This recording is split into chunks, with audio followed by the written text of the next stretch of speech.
vamos retornar aqui ao mapa para terminarmos rapidamente a Segunda Guerra, porque eu estou cheio de questões para falarmos sobre a história do Rio Grande do Norte. Veja então que entramos na segunda fase da Segunda Guerra Mundial. Na primeira fase tivemos o avanço do eixo, na segunda fase teremos um certo equilíbrio. Nesse momento, o equilíbrio começa a ir para o espaço. Vamos rememorar as datas aqui, só um minutinho em mim. 1939 a 1941, avanço alemão. 1941 a 1943, nós vamos ter um equilíbrio. E de 44 a 45, o esgotamento e a derrota do eixo. Vamos ao mapa, para terminarmos aqui, rapidinho, essa parte. Bem, aí o exército alemão caiu na armadilha. Neve, frio, gelo.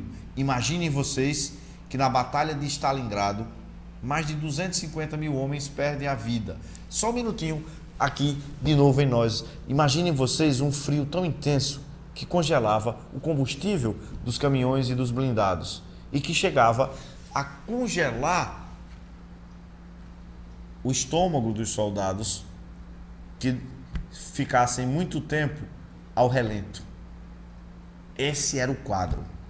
Não havia como alimentar as tropas. E o exército alemão cai na mesma armadilha que Napoleão Bonaparte. Não havia mais abastecimento. Vamos ao mapa. Bem,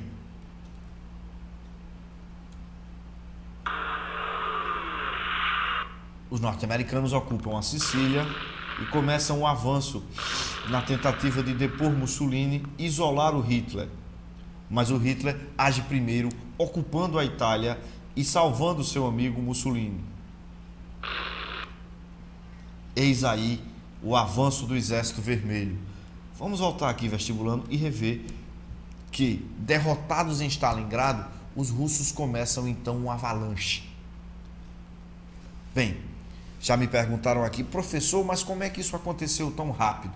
Simplesmente, quando o exército alemão caiu em Stalingrado, não havia um segundo exército para fazer a segunda linha de defesa. Os alemães correram às pressas para tentar montar na Crimeia uma espécie de exército de remendo, mas não haviam forças suficientes.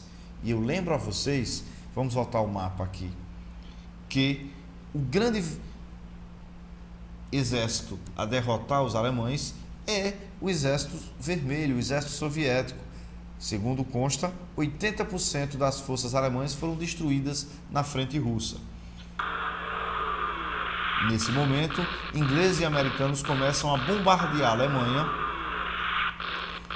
e os seus aliados, tentando enfraquecer a indústria alemã.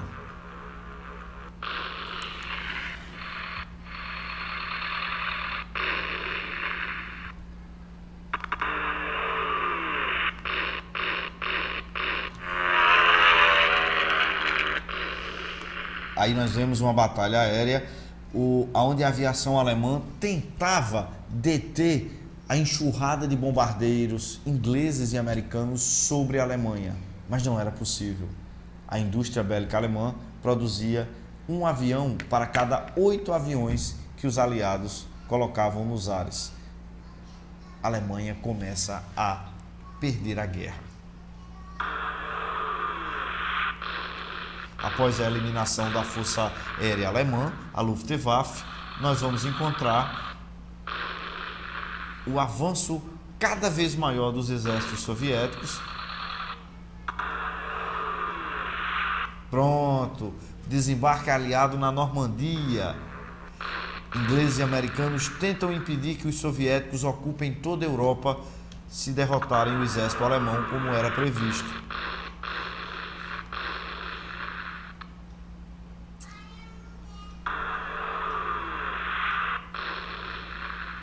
Nós acabamos de ver a desocupação da Itália. Aqui embaixo, na bota, aqui no mapa, gente.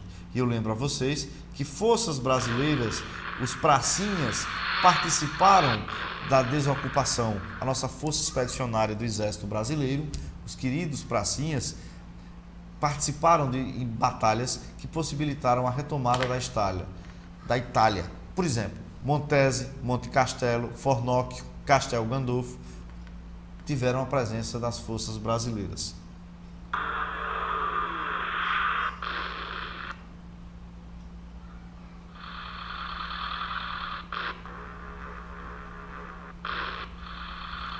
Eis aí o exército soviético ocupando a Polônia, enquanto os americanos se apressavam para tentar chegar cedo na festa, com medo que toda a Alemanha caísse nas mãos dos soviéticos. A França é liberta, Bélgica, Holanda também começam a ser libertadas. Os soviéticos ocupam todo o leste europeu.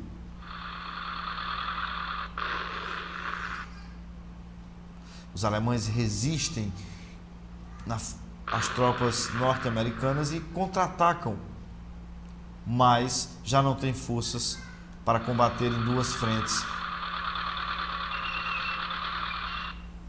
Aí, gente, voltando um minutinho, é importante nós lembrarmos que a exaurida máquina de guerra industrial alemã estava dividida, combatendo em duas frentes e já não conseguia mais produzir em quantidade suficiente para a superioridade de soviéticos, americanos, ingleses. Voltando aqui ao mapa para finalizarmos. Os soviéticos se aproximam de Berlim, enquanto os americanos entram na Alemanha junto com as forças inglesas.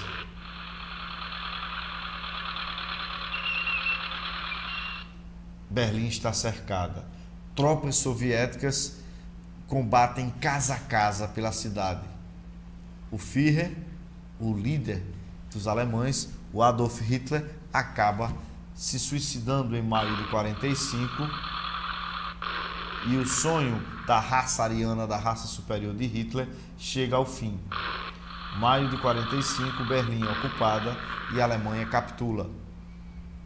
Bem, terminamos aí a Segunda Guerra na Europa. Voltando ao mapa, só um instantinho, percebam que a Alemanha é dividida entre a parte americana, a parte inglesa e francesa e a parte soviética, o que nos vai dar início à Guerra Fria. Ok, gente? Vamos sair do mapa aqui um instante. Teremos então Berlim, a cidade dividida, iniciaremos a Guerra Fria, que vocês lembram, vestibulandos, a divisão do mundo em dois blocos. O bloco socialista, liderado pela União Soviética, com os países do leste europeu, como Polônia, Hungria, Tchecoslováquia, Romênia, Albânia, e os países da Europa que estão sob a ocupação americana e inglesa, que ficarão capitalistas. Aí a gente vai ter França, Bélgica, Holanda. Bem, situação curiosa é a da Espanha, do ditador fascista Franco, que se isola, Portugal, do ditador Salazar. Mas aí já é assunto para uma outra aula, que seria Guerra Fria. Vamos agora se divertir com algumas questões sobre Rio Grande do Norte. Vamos aqui na tela a uma questão bem interessante.